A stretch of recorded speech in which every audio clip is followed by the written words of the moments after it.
Samantala, handa umano ang pambansang pulisya na magpatupad ng ilang hakbang sa oras na mabigo ang Moro Islamic Liberation Front at ang Bangsamoro Islamic Freedom Fighters na maisauli ang ilan pang armas ng SAF-44.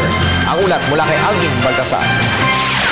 Handang gumawa ng kaukulang hakbang ang Philippine National Police kung hindi maisasauli ang lahat ng armas ng Special Action Force na napatay sa Mamasapano Operation.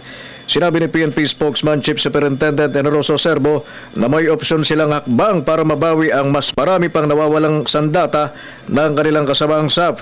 Isinaan niya rito ang regular na police operation gayong hindi naman maaaring maghintay na lamang sila ng inisyatibo ng kabilang partido para isauli ang kinuwang mga baril ng kanilang mga napatay na kasamahan. We still have that option na kuhanin ito via regular police operations or law enforcement operations.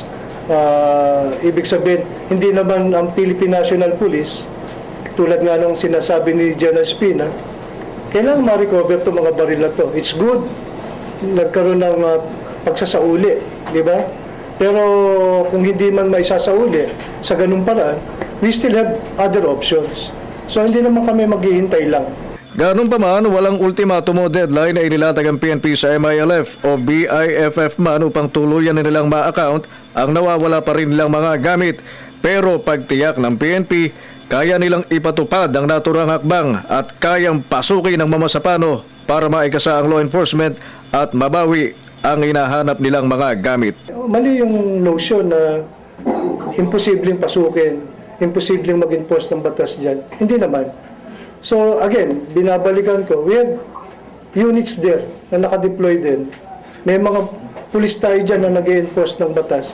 So perhaps doon sa pag-enforce nila ng pag-implement nila ng or pagkakandak nila ng mga regular police operations, sinasabi ko lang, pwede nating ma-recover pa rin. Yung mga iba pang mga nawawalang baril dyan.